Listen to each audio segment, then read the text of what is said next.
नमस्कार। आपको टुडे और लॉर्ड बुद्धा टीवी के सभी दर्शकों को जोसेफ राव का अभिवादन। आज हम लोग प्रेस क्लब में चर्चा करेंगे आज की प्रमुख सुर्खियों का, जो अखबारों में छपा खबर है उनकी।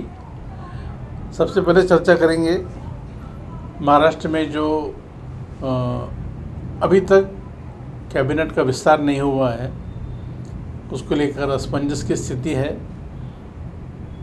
और हालांकि माननीय मुख्यमंत्री एकनाथ शिंदे और माननीय उप मुख्यमंत्री देवेंद्र फडणवीस जी इन्होंने अपना शपथ लिया है, मगर जैसी की अपेक्षा थी कि 1-2 दिन में शायद मंत्रिमंडल का विस्तार हो, पर वो हो नहीं पाया है इन्हीं कारणों से।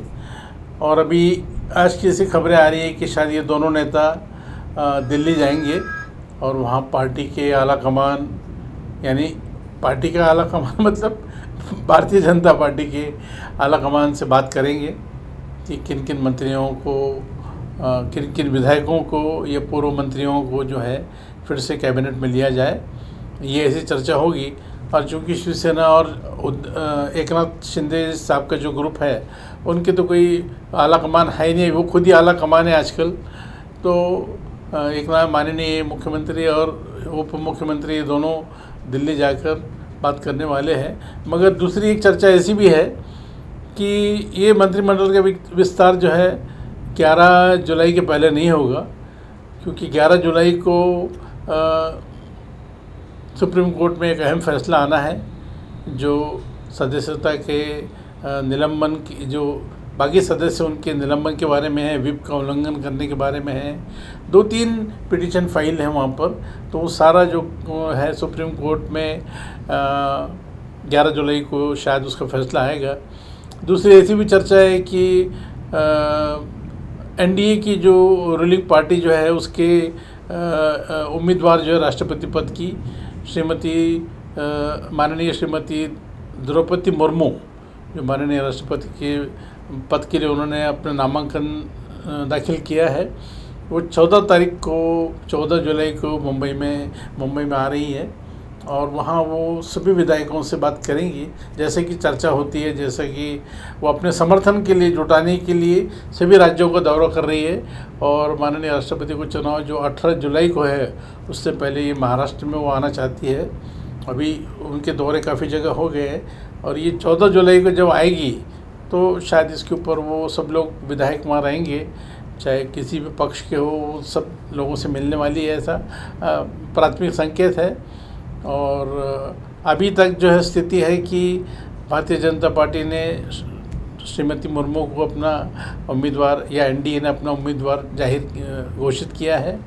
और अभी शिवसेना की पुराने जो गठबंधन है महाविकास आघाड़ी का, उसके हिसाब से उनको विपक्ष के साझा उम्मीदवार जो है जसवंत सिन्हा, उनको अपना मत देना होगा। मगर जैसा कि कल हमने बातचीत की थी कि शिवसेना के एक सांसद राहुल शेवले ने एक ऐसी पत्र लिखा है माननीय शिवसेना प्रमुख उद्धव ठाकरे जी को कि वो श्रीमती द्रौपदी का समर्थन करे। तो ये 14 तारीख के पहले किसी भी हालत में मंत्रिमंडल का विस्तार होगा या नहीं होगा, इसके बारे में अटकलें, पर 11 तक तो निश्चित रूप से नहीं होगा।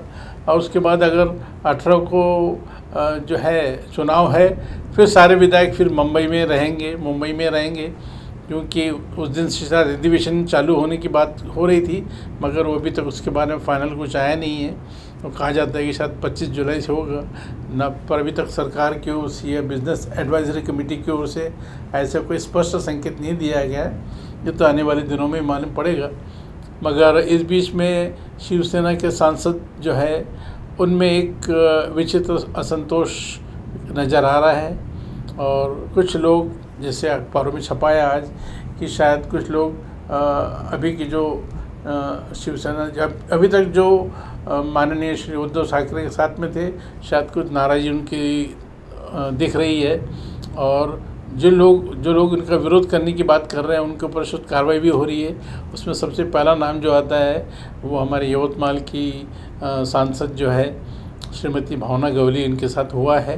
उन्होंने जब ये असंतोष चल रहा था, बाकी सदस्य गुवाहाटी में थे और ये शिवसेना में एक बड़ा बवाल हो गया था ये सरकार बनने से पहले, तो उन्होंने एक चिट्ठी लिखी थी कुछ शिवसेना प्रमुखों की, कुछ बातें जो उनको शायद पसंद नहीं आई उद्धव ठाकरे साहब को, और उनके ऊपर ऐसी कार्रवाई, पहली जो कार्रवाई की है उन्होंने अपने किसी सहयोगी पर, वह है भावना गवली पर, और उनको जो पार्टी की वो व्हिप थी उनको वहाँ से हटाया गया और उनकी जगह एक माननीय सांसद विचारे उनको लाया गया है।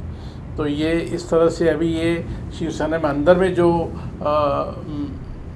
तूफान मचा हुआ है वो धीरे धीरे सामने आ सकता है, और कुछ विधायक, कुछ जो सांसद है वो शायद अभी उद्धव ठाकरे साहब के साथ नहीं रहेंगे, ऐसा कुछ लगता है, पर अभी स्थिति स्पष्ट नहीं है, क्योंकि अभी चुनाव को भी 2-2.5 साल है लोकसभा के, और ऐसे समय में कोई भी सांसद कोई ऐसी गलत काम या गलत हरकत करेगा तो वो डिस्क्वालीफाई हो सकता है। तो इसलिए बहुत लोग फूंक फूंक कर कदम उठा रहे हैं, मगर ये बात दिलचस्प होती जा रही है कि और एक कुछ ऐसी अखबारों में ये भी छपा है कि उद्धव ठाकरे जो अपनी माननीय शिवसेना प्रमुख, जो अपने मुख्यमंत्री, माननीय मुख्यमंत्री थे, तो काफ़ी दिनों वो मंत्रालय नहीं आए, अपनी उन्होंने बीमारी का एक सहारा लिया कि मेरी तबीयत ठीक नहीं है और मुझे मंत्रालय जाना नहीं होगा, और कोविड का भी उस समय बहुत प्रभाव था। मगर ऐसी चर्चा अभी राजनीतिक हलकों में हो रही है कि ये नई सरकार आते से ही अभी माननीय शिवसेना प्रमुख या भूतपूर्व मुख्यमंत्री श्री उद्धव ठाकरे जो है वो बहुत एक्टिव हो गए हैं, और दिन भर मीटिंगों का सिलसिला चालू है, दिन भर सभी लोगों से मिल रहे हैं वो अभी, चाहे जिला प्रमुख हो, महिला प्रमुख हो और विधायक हो, उनके खुद के भी जो बचे हुए विधायक हैं उनके साथ दिन ब दिन चर्चा में बिजी है। ये कहा जा रहा है कि एकनाथ शिंदे ने, जो डॉक्टर नहीं कर पाया वो एकनाथ शिंदे ने कर दिया, उनकी तबीयत ठीक कर दी। ये तो एक कटाक्ष है उनके ऊपर, मगर अभी आने वाले दिनों में किस तरह से वो पार्टी को और मजबूत कर पाते हैं, या जो भी है बगावत आगे को रोकने से रोकते हैं, ये देखना होगा। इस बीच में दिल्ली से कुछ अच्छी खबर आ रही है, और राज्यसभा के नामांकन में जो राष्ट्रपति के उसे 4 नए सदस्यों को, नए लोगों को लिया है अलग अलग फील्ड के। उसमें सबसे पहला नाम आता है पीटी उषा का। हम सब जानते हैं पायोली एक्सप्रेस के नाम से वो एक बहुत भारत की बहुत महान एथलीट है, और दौड़ में उनका कोई पीछा नहीं कर सकता है, और उन्होंने भारत का प्रतिनिधित्व किया ओलंपिक में और बहुत सफलता हासिल की है, और बहुत एक सामान्य घर से आई है। वो केरल की रहने वाली है, और फिलहाल वो रेलवे में काम करते थे जब उनका ये हुआ था, चयन हुआ था। और हमारे दर्शकों को बताना चाहूँगा कि पीटी उषा सबसे पहले नागपुर में पहली बार चमकी है। चमकी से मेरा कहने का मतलब ये है कि यहाँ 1978 में ईश्वर देशमुख जो शारीरिक शिक्षण महाविद्यालय है, वहाँ के मैदान में नेशनल स्कूल गेम्स हुए थे जनवरी 2 से 5 तक। वहाँ ये केरल स्टेट से अपने स्कूल गेम्स को रिप्रेजेंट करने के लिए केरल स्टेट से आई थी, और एक ही दिन में 2 गोल्ड मेडल जीते थे उन्होंने, 100 मीटर्स और 110 हार्डल्स मीटर, यानी अड़चन की दौड़ जिसको हम बोलते हैं। एक ही दिन में 2 मेडल उन्होंने जीता था, और उसके बाद से उन्होंने कभी मुड़कर देखा नहीं, और भारत का नाम ऊंचा किया ओलंपिक्स में। कई ओलंपिक्स में गई वो, और भारत को काफ़ी सम्मान उनसे मिला है। और आज काफ़ी साल के बाद में उन्होंने कभी शायद सोचा भी नहीं होगा, उनको राष्ट्रपति की ओर से भारत सरकार ने राज्यसभा के लिए एक नॉमिनेटेड मेंबर करके लिया है। बड़े गर्व की बात है। मैं नागपुर टुडे और लॉर्ड बुद्धा चैनल के सभी दर्शकों की तरफ से उनका अभिवादन करना चाहूँगा। दूसरे हैं प्रसिद्ध संगीतज्ञ इलियाराजा, उनको भी लिया है, और इसी तरह 2 और सदस्यों को, एक कर्नाटक से हेडगे जी वीरेंद्र जी हेडगे, और आंध्र से प्रसाद जो है उनको लिया है। 4 सदस्यों को फिलहाल नाम आया है। अभी ये हमारे सांसद होंगे और इनके आने से अभी तक जो सांसद है उनको एक अच्छी कंपनी मिलेगी, अच्छे नए लोग उसमें शामिल होंगे अपने अनुभव के साथ। इससे पहले भी खेल कूद के हिसाब से हमने देखा है कि सचिन तेंदुलकर को भी सरकार ने नॉमिनेट किया था राज्यसभा के लिए। वहाँ पर नॉमिनेशन में अलग अलग फील्ड के लोगों को लिया जाता है। वहाँ लता मंगेशकर भी रही है, सुप्रसिद्ध अभिनेत्री श्रीमती रेखा भी रही है। श्रीमती लता मंगेशकर का तो कार्यकाल उन्होंने काफ़ी दिन कभी कभी गए भी राज्यसभा की बैठक के लिए, और सचिन तेंदुलकर भी रहे हैं। इस तरह से ये अलग अलग फील्ड के लोगों को जो सरकार नामांकित करती है, नॉमिनेट करती है। ये बड़ी खुशी की बात है कि पीटी उषा इतने सालों के बाद में अभी फिर से एक बार उनका नाम लोगों को याद आ गया। शायद ये जनरेशन को, ये जो हमारी जो नई पीढ़ी है उनको शायद पीटी उषा के बारे में ज़्यादा जानकारी ना हो, मगर ये बड़े गर्व की बात है कि उनको लिया है। इस बीच में 2 और खबरें ऐसी आ रही है कि जो भारतीय जनता पार्टी में एक मुस्लिम फेस मुख्तार अब्बास नकवी थे, जो माइनॉरिटी अफेयर्स के मंत्री थे, और एक दूसरे मंत्री आरसी सिंह, दोनों ने इनको राज्यसभा में अभी दोबारा नामांकन नहीं किया गया, इसलिए दोनों ने अपने मंत्री पद से इस्तीफा दिया है और अब वो मंत्री नहीं है। मगर कहा ऐसा जाता है कि अभी तो स्पष्ट होगी स्थिति कि शायद मुख्तार अब्बास नकवी को उपराष्ट्रपति का उम्मीदवार बनाया जा सकता है एनडीए की ओर से। अभी ये बात बहुत आधिकारिक रूप से, औपचारिक या अनौपचारिक रूप से कहीं से भी ये बात किसी ने कही नहीं है, मगर जो कयास लगाए जा रहे हैं कि शायद सरकार जो है, एनडीए सरकार जो है, भारतीय जनता पार्टी की जो सरकार है वो चाहती है कि शायद एक जो है मुख्तार अब्बास नकवी, उनका जो दीर्घ अनुभव है, काफ़ी दिनों राज्यसभा में रहे और उन्होंने माइनॉरिटी अफेयर्स का भी मिनिस्ट्री अच्छे से संभाली है, क्योंकि हज की यात्रा का जो सारा जिम्मा होता है उनकी विभाग की ओर से किया जाता है। और अभी कल परसों से मक्का मदीना में हज शुरू होगा, जो बकर ईद या ईद उल फितर के समय मनाया जाता है, वो उस समय होगा। तो ये अभी आजकल में ये और बातें सामने आएंगी, क्या सच है क्या झूठ है, मगर शायद लोगों का जो अनुमान है कि शायद मुख्तार अब्बास नकवी को इसलिए दोबारा राज्यसभा में नहीं भेजा गया कि उनको उपराष्ट्रपति बनाया जाना है। और अगर ऐसा होता है तो ये एक पहली बार ऐसा होगा या काफ़ी दिन के बाद ऐसा होगा कि मुस्लिम उपराष्ट्रपति, जैसे इससे पहले प्रोफेसर हमीद अंसारी थे, उसके बाद में वेंकैया नायडू आए, और ये दोबारा एक बार फिर ये पद जो है किसी मुस्लिम समुदाय के व्यक्ति को मिलता है। ये हमारे लिए बड़ी बात होगी और देखना है कि अभी इसमें बाकी कोई दूसरा उम्मीदवार दूसरी पार्टी खड़ा करती है, विपक्षी दल खड़ा करते हैं, या इनका चॉइस जो है यूनानिमस हो और सर्वानुमति से अगर चुने जाते हैं तो बहुत अच्छा होगा, क्योंकि राज्यसभा का सभापति पद जो है वो भी बहुत बड़ी जिम्मेदारी होती है सांसदों को। हालांकि हाउस ऑफ इंटेलेक्चुअल्स कहा जाता है राज्यसभा को, जहां एल्डर्स कहा जाता है अंग्रेजी में, वहाँ सभी पढ़े लिखे और इंटेलेक्चुअल लोग आते हैं, ऐसा माना जाता है, और नॉमिनेटेड भी रहते हैं, राज्यों से भी चुनकर आते हैं। तो ये अगर हम माननीय श्री मुख्तार अब्बास नकवी बनते हैं, ये उनका कौशल होगा, ये उनकी जिम्मेदारी होगी कि हाउस को किस तरह चलाए। और मुझे उम्मीद है अगर वो विपक्षी दलों को सरकार बनाने में कामयाब होती है तो शायद उनको चुनाव निर्विरोध भी हो सकता है, क्योंकि अभी तक विपक्षी दलों ने कोई भी ऐसी पहल नहीं की। अभी सारे लोग जो है राष्ट्रपति चुनाव के प्रक्रिया में गुंदे हुए हैं, और कल ही राष्ट्रपति के प्रमुख माननीय शरद पवार साहब ने फिर से एक मीटिंग बुलाई और ये जो प्रक्रिया है उसको तेज़ की है,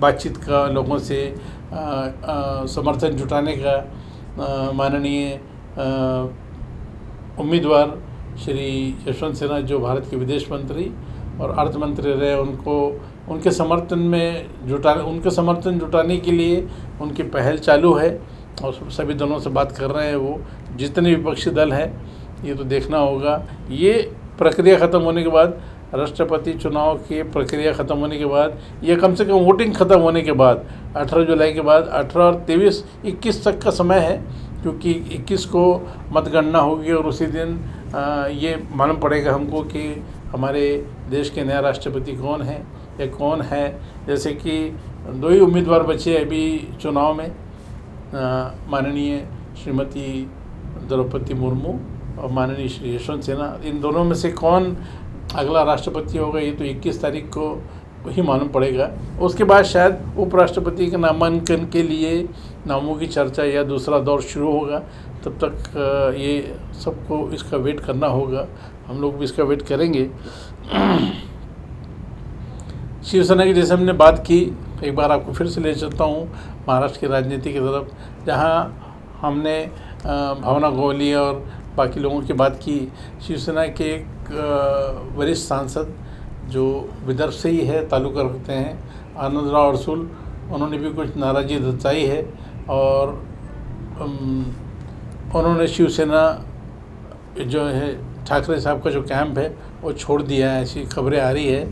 क्योंकि उनकी भी कुछ नाराज़गी है, उनको भी कुछ इश्यूज़ हैं उनके, और जैसे सभी लोगों को लगता है कि उद्धव साहब किसी को मिलते नहीं हैं या लोगों के लिए दरवाजे बंद है, तो उसी सिलसिले में ये एक और कड़ी जुड़ गई है जब आनंदराव अडसूल जो है, हमारे विदर्भ के अमरावती के बड़े कद्दावर नेता है शिवसेना के, उन्होंने छोड़ दिया है। तो अब ये देखना होगा कि शिवसेना में इस तरह से ये जो जाने वालों को सिलसिला ये कब तक रहता है। इस बीच में खबर ऐसी आ रही है कि राष्ट्रीय जनता दल के सर्वे सर्वा भूतपूर्व रेल मंत्री श्री लालू प्रसाद यादव, इनकी हालत चिंताजनक है और कल उनको पटना से एक विशेष एयर एम्बुलेंस से दिल्ली लाया गया है ताकि उनका इलाज जो है सही से हो सके। और जो वहाँ के जो दिल्ली के जो डॉक्टर हैं एम्स वगैरह में, वो उनका विशेष ख्याल रखें। मगर उनकी हालत काफ़ी दिनों से ख़राब है और कल ये वहाँ फैसला लिया गया कि अब यहाँ से पटना से उनको एयर एम्बुलेंस से दिल्ली लाया जाए और इस तरह कल उनको शाम को दिल्ली लाया गया। हम उनके जल्दी अच्छा होने की कामना करते हैं। विमान प्रवास अभी बहुत सुरक्षित नहीं है ऐसा लगता है और कई बार ऐसा हो रहा है कि कहीं पर विमान इमरजेंसी लैंडिंग हो रही है, कहीं विमान में एक इंजन में आग लग रही है, इस तरह की घटना देखने में आती है। कल director general of civil aviation DGCA ने स्पाइस जेट के प्रबंधन को फटकार लगाई है, क्योंकि वहाँ पर 18 दिनों में ऐसी 2-3 घटनाएं होगी, 6 घटनाएं हो गई है जहाँ पर स्पाइस जेट का विमान को इमरजेंसी लैंडिंग करना पड़ा, बीच रास्ते से वापस आना पड़ा और वो जो पैसेंजर है विमान में जो बैठे यात्री है उनके जीवन के साथ खिलवाड़ ना हो, इसलिए DGCA ने कड़े कदम उठाए हैं। स्पाइस जेट नहीं, बाकी सभी विमान जो है उनका मेंटेनेंस जो है वो काफ़ी पुअर हो गया है और इंटरनल अगर मेंटेनेंस सही नहीं है तो ये यात्रियों के जीवन से बहुत बड़ा खिलवाड़ हो सकता है। और एक बार विमान उड़ने के बाद में उसको तुरंत वहाँ से वापस बुलाना, इमरजेंसी लैंडिंग करवाना, ये तो हम सब के लिए बड़ा चिंता का विषय है। मुझे पूरी उम्मीद है इसमें सरकारी तौर पर, ये तो DGCA का अपना एक आधिकारिक तौर पर या एडमिनिस्ट्रेशन लेवल पर या मंत्रालय के लेवल पर इस पर काम हो रहा है, मगर चाहूँगा कि इसके जो संबंधित मंत्री है वो भी इसमें कोई दिलचस्पी ले और ये जो भी विमान कंपनियां हैं, चाहे वो कोई भी कंपनी हो, चाहे सरकारी कंपनी हो, गैर सरकारी हो, प्राइवेट हो, अंतर्राष्ट्रीय हो, राष्ट्रीय हो, इसके जो है इनके रख रखाव पर विशेष ध्यान दे और उनका रिपोर्ट बार बार सरकार और पब्लिक के बीच में ये शेयर करे, ताकि जनता को भी मालूम रहे कि वो कौन से विमान सुरक्षित है। और ऐसा भी होना चाहिए कि जो कंपनियां इसमें अगर दिलचस्पी नहीं ले रही है, अपने विमान का रख रखाव ठीक से नहीं रख रही है, तो उनको कुछ दिन के लिए उनका लाइसेंस सस्पेंड करना चाहिए और उनके विमान उड़ने से रोकना चाहिए, ताकि यात्रियों के जीवन से खिलवाड़ ना हो। मुझे पूरी उम्मीद है कि हमारे जो मंत्री हैं एविएशन, सिविल एविएशन मिनिस्टर, वो इसमें दिलचस्पी लेंगे और आने वाले दिनों में ये ऐसी कोई घटना ना हो। विमान तो विमान के साथ कुछ भी हो सकता है, कभी कोई टेक्निकल फॉल्ट आता है, मगर ज़्यादातर अगर आता है इसका मतलब आपका मेंटेनेंस कमज़ोर है, तो ऐसी घटना ना हो। इसके लिए मुझे पूरी उम्मीद है कि आने वाले दिनों में हमारे सिविल एविएशन मिनिस्टर जो है वो ये इस तरह से वो कदम उठाएंगे और इसको रोकने की कोशिश करेंगे। इस बीच कल दिलचस्प खबर ऐसी भी थी कि हमारे माननीय उप मुख्यमंत्री श्री देवेंद्र फडणवीस और हमारे नागपुर के सांसद और केंद्रीय मंत्री रोड ट्रांसपोर्ट और हाईवेज श्री नितिन गडकरी, माननीय श्री नितिन गडकरी, माननीय श्री देवेंद्र फडणवीस, इनकी एयरपोर्ट पर मुलाकात हुई और काफ़ी दोनों ने एक दूसरे का अभिवादन किया। देवेंद्र जी ने उनसे आशीर्वाद लिया। ये हम लोग सब जानते हैं, हमारे दर्शक जानते हैं कि ये दोनों व्यक्ति जो है, इन्होंने नागपुर और विदर्भ के विकास के लिए काफ़ी कदम उठाए हैं। और आज जो भी विदर्भ में या नागपुर में जो बदलाव हो रहा है निर्माण के दृष्टिकोण से, उसमें गडकरी जी का हाथ है। और विदर्भ में जो भी और नागपुर में जो बदलाव हो रहा है उसमें माननीय मुख्यमंत्री, उप मुख्यमंत्री श्री देवेंद्र जी का भी हाथ है। कल ये दोनों की मुलाकात हुई एयरपोर्ट में, ये बहुत सौहार्दपूर्ण लगा। और वैसे भी जानते हैं सब लोग कि ये दोनों मिलकर ये डबल इंजन की तरह काम करते हैं हमारे विकास के लिए, नागपुर के विकास के लिए और विदर्भ के विकास के लिए। आज माननीय श्री नितिन गडकरी जी अकोला गए, जहां पर उनको माननीय राज्यपाल श्री भगत सिंह कोश्यारी के हाथ से DSc की, डॉक्टर ऑफ साइंस की पदवी उनको दी जानी है। और ये मैं नागपुर टुडे और लॉर्ड बुद्ध चैनल के सभी दर्शकों की ओर से माननीय श्री नितिन गडकरी जी को बधाई देना चाहूँगा। धन्यवाद। आज के खबरों में इतना ही, कल फिर मिलते हैं। नागपुर टुडे और लॉर्ड बुद्ध चैनल के सभी दर्शकों से विदा लेना चाहूँगा। नमस्कार।